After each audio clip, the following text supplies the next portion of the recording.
Hello and welcome to the Wise Why. Now, if I get this man's name correct, I will be blown away. I am joined by David Patraiko. Did I get it right? Yay! Perfect. I practiced that one. I And you don't have genuinely. to ever say it again. Just after that, it's just David. I'm David. So I met David in the pandemic, and we share a love of big.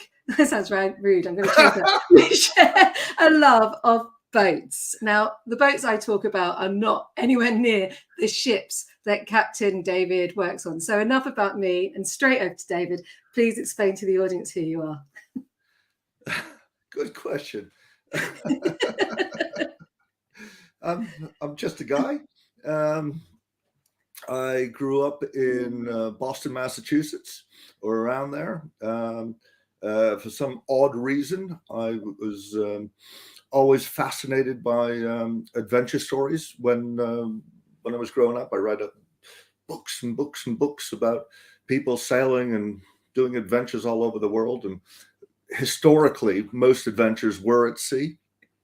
So there was a big focus for that.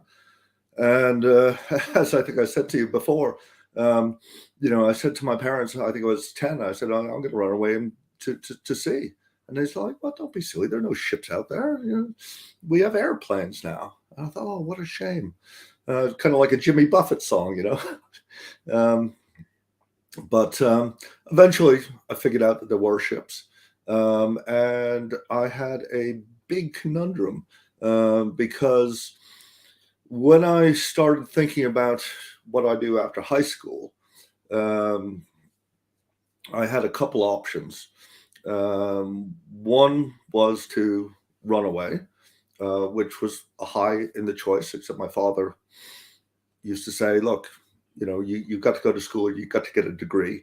If you want to be a bum after that, feel free. You can be a bum with a degree in your pocket. Another was to do the traditional. I grew up in a very traditional school, and they said you have two choices out of school. You can go to Harvard or MIT, which were two of the leading universities, and that didn't sound right. And then I found out you could go to sea, or you could go to a university to become an officer of a ship, except it was a military school, and I really don't like being told what to do. So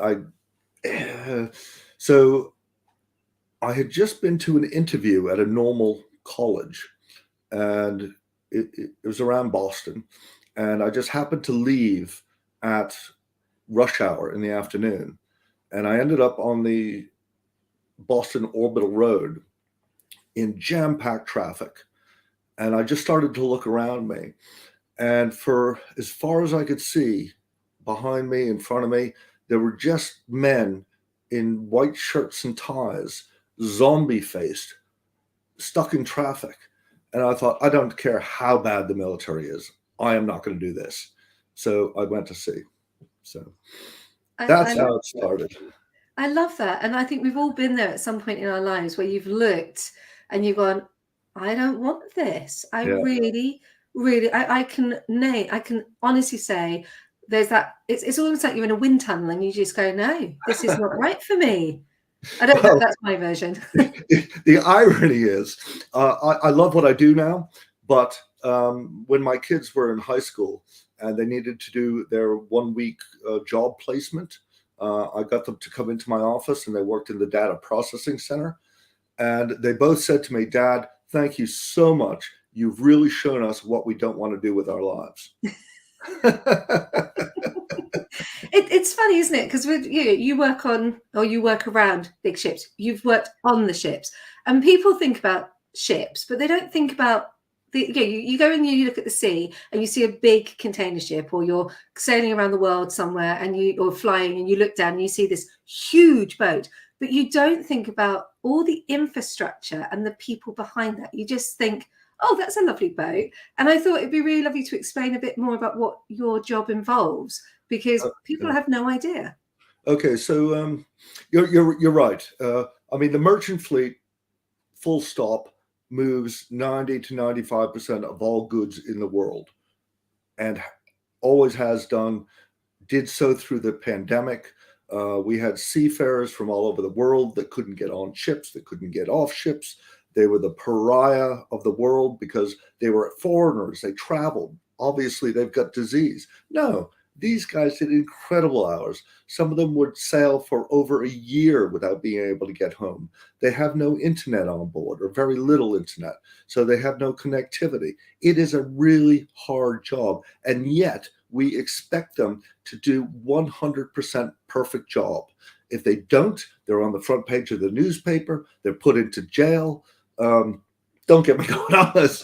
But, and you know, there are only just over 1 million seafarers in the world. It is a very small number when you look at global stuff, but they move 90% of the world's cargo. And you know, we had a gentleman, one of our members, who used to say that without shipping, half the world would starve to death, the other half would freeze to death. So, you know, it's just amazing what these guys did. And I'm very proud. I was part of that for about 20 years. I got to sail on very big ships all over the world. There's a difference. Some ships go back and forth on the same route, which is fine. Other ships, which are called tramp ships, can do anything, can go anywhere in the world. And I love that. You know, I love never knowing where I was going somewhere different all the time, countries all over the world. And I just loved it. And, you know, like I said, I did that for 20 years. And me being me, I thought when I wasn't on board ship, most people say, "Way, I'm getting off the ship. I get to go home." No, I bought a boat and lived in the Caribbean. So I get it. That once you get, and I had a friend come over yesterday, they just bought a narrowboat. It's a completely different thing. But of course, I lived on a Dutch barge and then I also lived on a fishing vessel.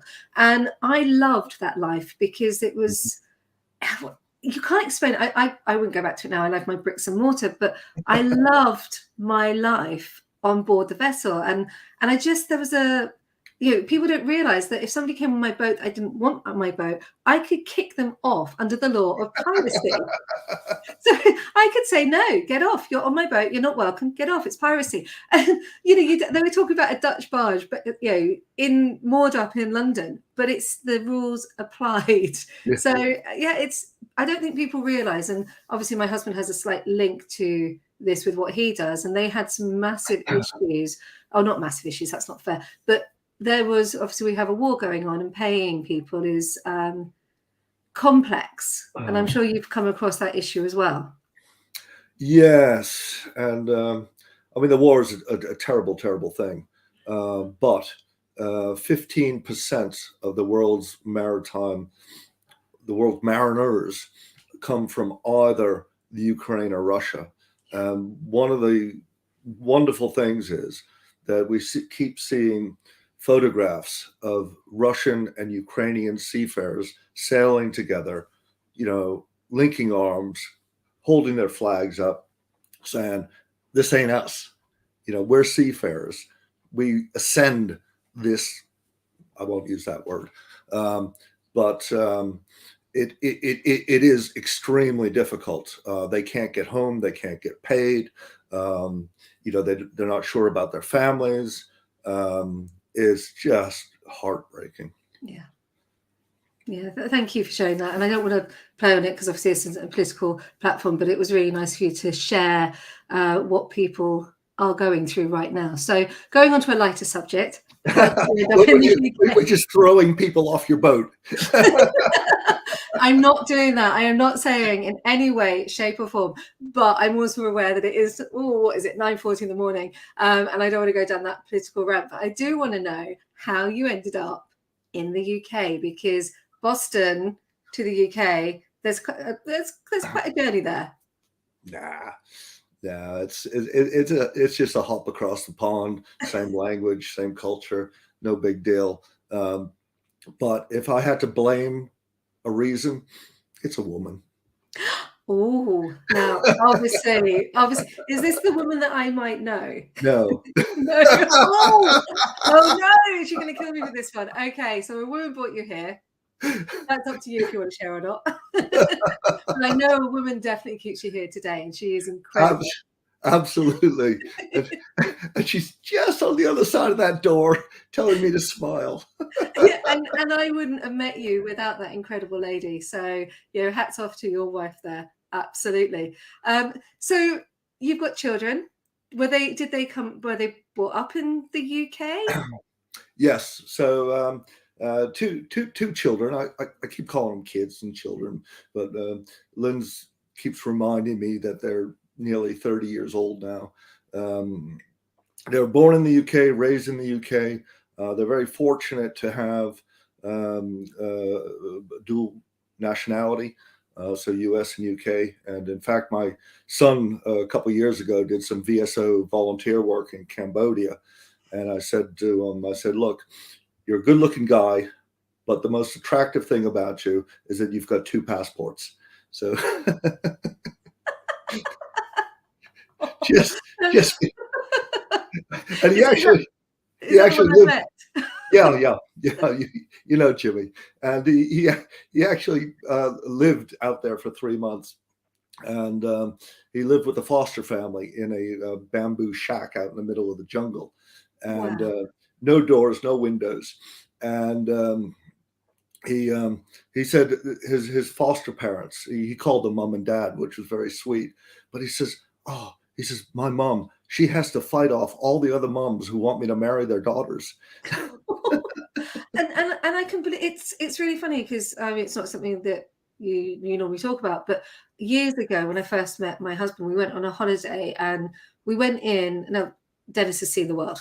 He has seen every single part of the world because, like you, he was on ships for a while. So he was out there as an engineer, and I went out there quite, and I will say naive, and I thought it was quite worldly. But we went to just the Gambia, and my eyes were open, and I mean open. The 2 tour guides that helped us, so we had 2 different people because we wanted to share our and I'm going to say it, our wealth around, because we had a driver and we also had a tour guide, and there were different levels of how they were surviving out there. One of them was renting a taxi off a man that we had to put it.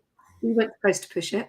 He was supposed to push it with a group of other people to get it to bump start. But we were like, no, we're in there, we're helping you. So we were pushing this car to bump start it so he could earn his money. So when we left the Gambia, we left them both, which this sounds like a huge amount, a little bit amount of money really to us. We left them both £50 in their money. That was enough for them to live on for nearly 2 years. The house that we went to, he'd asked us what we liked. We liked rice or couscous. And I, in my naivety, said, well, I prefer couscous. And I didn't realize that he was going to go to the market to get the couscous specially.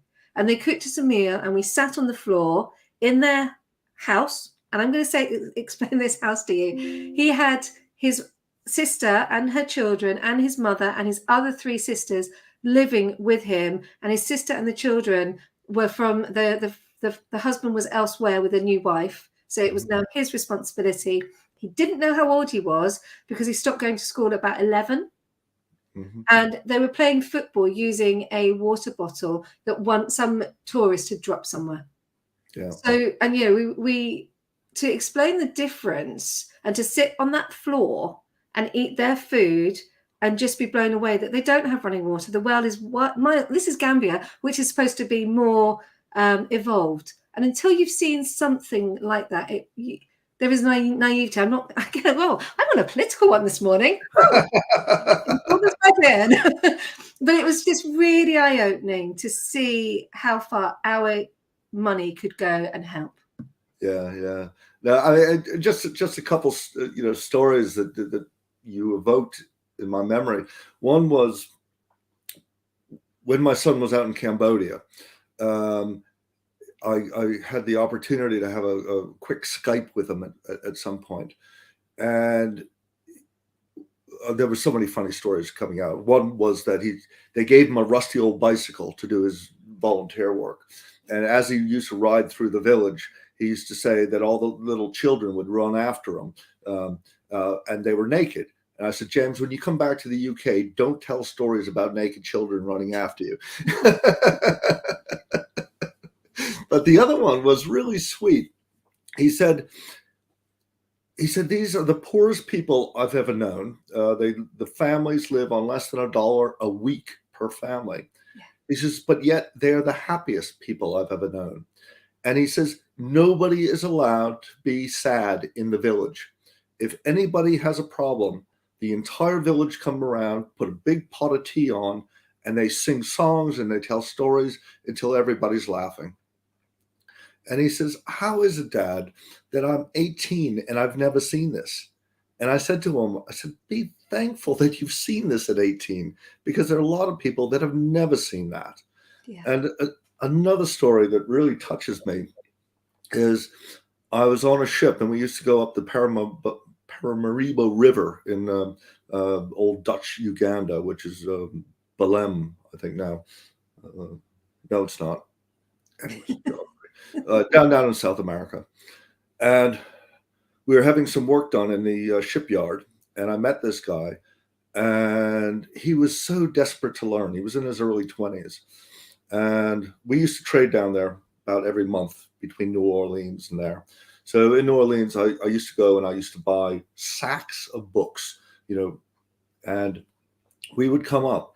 And when he saw our ship coming up the river, he would walk 10 miles to meet me so that I could teach him mathematics and English and et cetera, and give him these books. And then he would walk back and do a full day's work again. But it was that power to learn. He just wanted to better himself and better his family through education. And I suppose that's part of what I do now is I work for an educational charity internationally because I believe that, as we talked about, these big ships, you make a wrong decision and things can go bad very, very quickly. People's lives, the environment. And I believe that it's only through sharing information and ideas that you can make better decisions. And that's what I dedicate my life to now. And it's just such a joy to do that. You host quite a lot of webinars, don't you? We do indeed. So we're an international organization. We're a charity. We have about 50 branches around the world. Great working with them.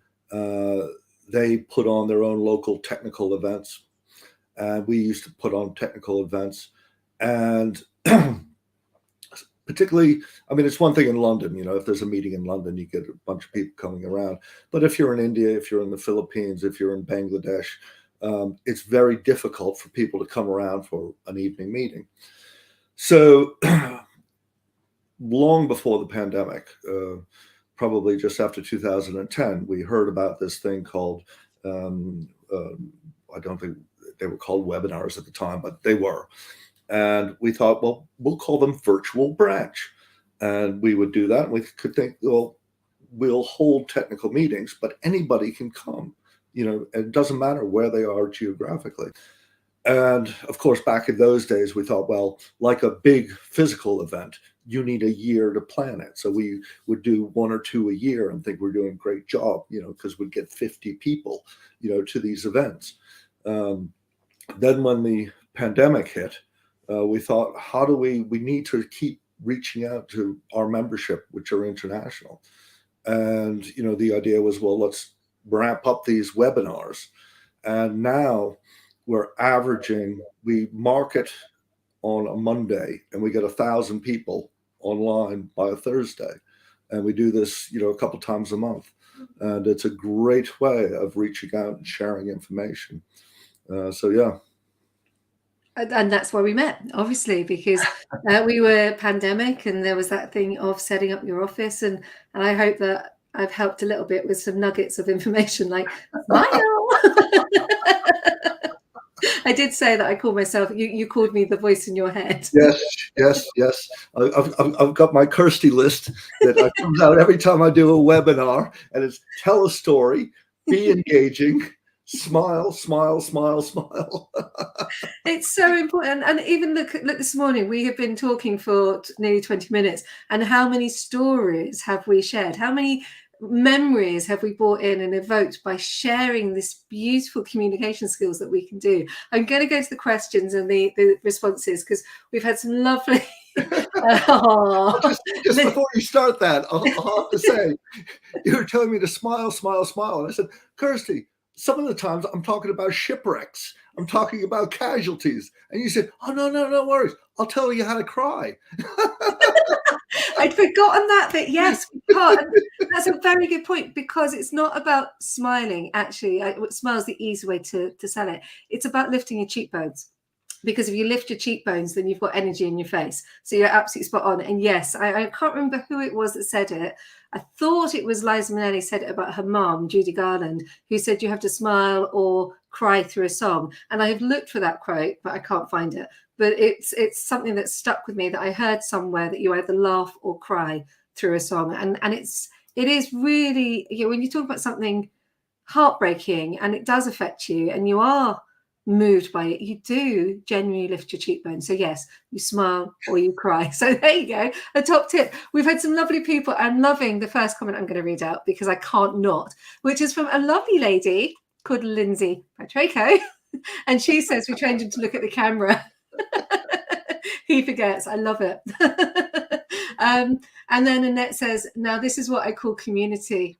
Absolutely. And we do have that in pockets in the UK, and I love, my little close that I live in, we all do that. Someone's down and we're there and we're grabbing that cup of coffee, or maybe some sparkles if it's in the afternoon, and we are there supporting and holding each other, because it's really dear to do that right now, especially now.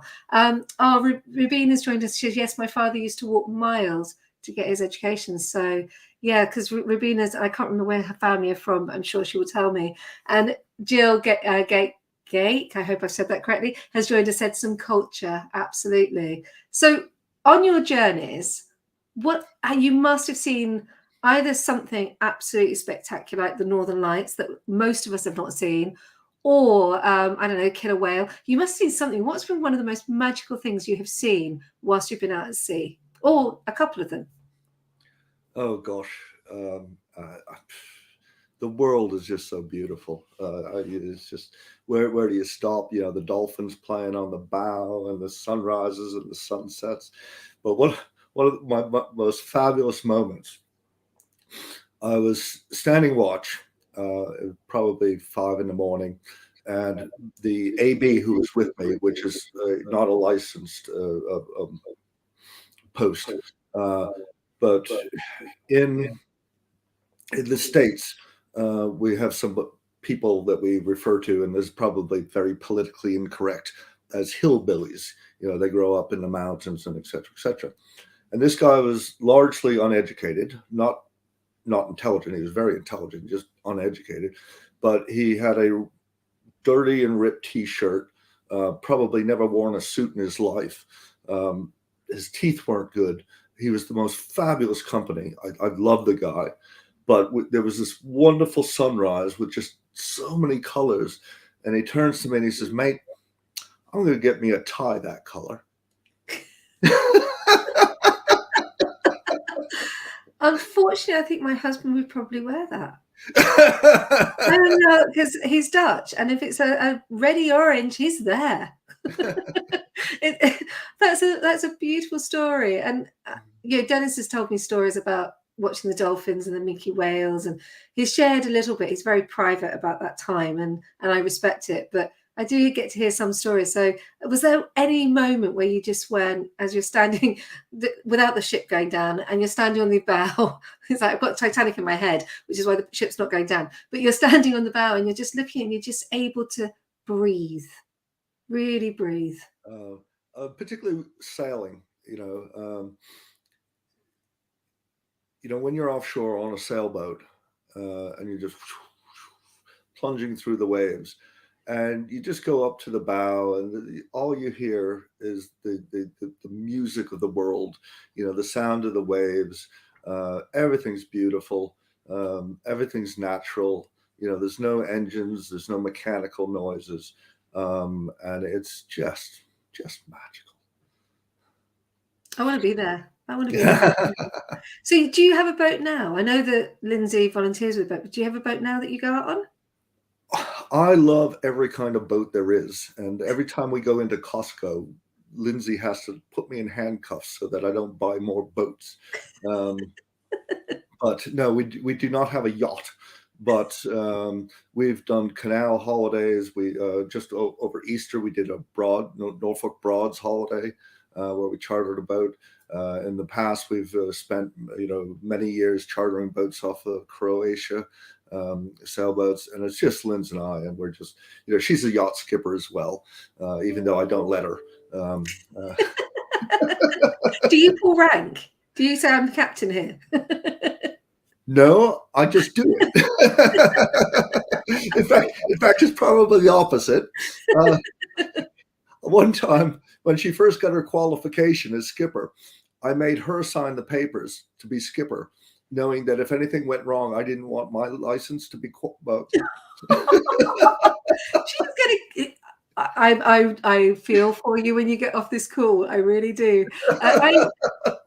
There's an interesting story there, which we'll talk about before we came on air. So I sailed this Dutch barge all the way from Rochester through the Thames Estuary and up to into London and then on to Windsor.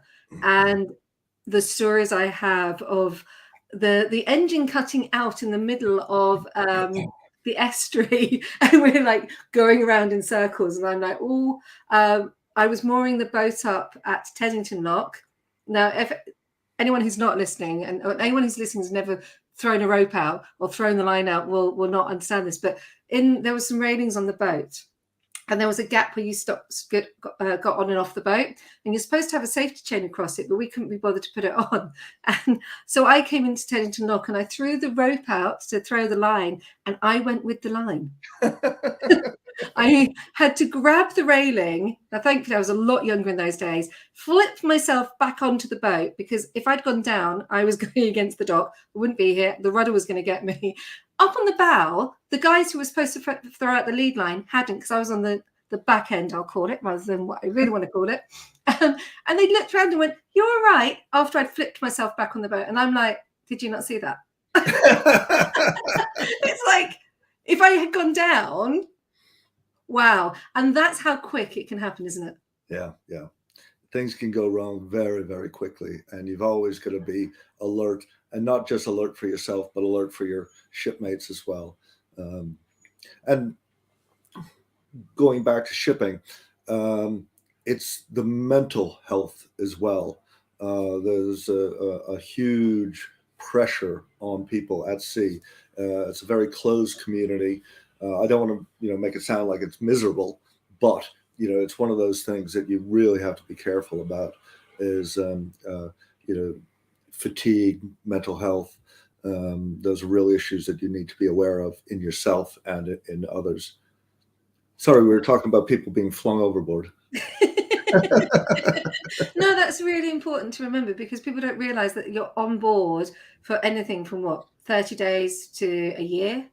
It can be, yeah. Yeah, and people don't realize that, and that if you've got a family at home, if you're working offshore, then you can. It's challenging. It really is. And years ago, I used to hang out with some people that worked on the rigs in Aberdeen, and that was the same thing. It was that pattern of offshore, onshore, and that continual. Where am I? I'm on land now, but when I'm on, and it's very they'd have 2 months on, 2 months off. So thank you for sharing that. There are benefits as well. Go for the benefits. I mean, I was 20 years old. I was making $100,000 and only working 6 months a year. Woohoo! And I'm so grateful you were brave enough to join me this morning. So you get to turn the questions around. You get to ask me something, and I get to not know what it is. So I have to see if I can think on my feet, just like I put you through for the last 29 minutes. Okay. From a Dutch barge to England, what brought you to England? So I am English. So I have lived everywhere, and I do mean I've lived everywhere. So I grew up in Surrey. And then I went and moved. So I've lived in Scotland, I've lived in Yorkshire, I moved into London, obviously, to do my training. And then I met my wonderful husband when I was 37 in the local town. I nearly said it there, but in the local town. And I wouldn't go out with him. I ran away. I would not go out with this beautiful. Now, Holland's been a big feature in my life because I had a Dutch barge with a previous relationship. And I met, and I'd gone out with some people who'd worked for BP. So I understood the onshore life. And I met my husband in the local town. And I was doing a promotion, and I can't believe I'm going to share this. I was doing a promotion and I stopped him and said, because I was an actor at the time, would you like to go to the gym? And he went, no, I don't think you can get me a better membership than I've got. And then somehow we got into this conversation about offshore, onshore shipping. And somehow I went, oh no, you're not an engineer, are you? And he said, yes. And I went, because I'd just broken up with an engineer, and I was like, I'm not doing that. I'm not doing it again. And I'm not doing it with somebody from the onshore, offshore lifestyle. I'm just not going there. So I ran away, and he was like, lovely to meet you. And he was a bit younger. And then I bounced him for about a month and I wouldn't go out with him. And then he went, this is your last chance. And a friend said, just take it. And I took it, and I do not look back. He is the best man I know. The relationship I have is very similar with you and Lindsay.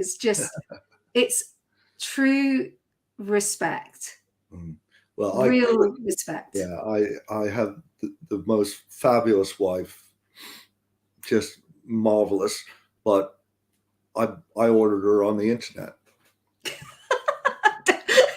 I'm sure you didn't. Oh, Lindsay, I love you. I'm going to leave it on that note because it's too funny to finish. And I really wish I had a off camera now in your house. I think you're going to, go for it, Lindsay. Thank you so much for joining me this morning. Hey, and if you don't hear from me again. We know why. This has been an absolute blast. Thank you. Take care, Kirsty, and thanks for all your help. No problem.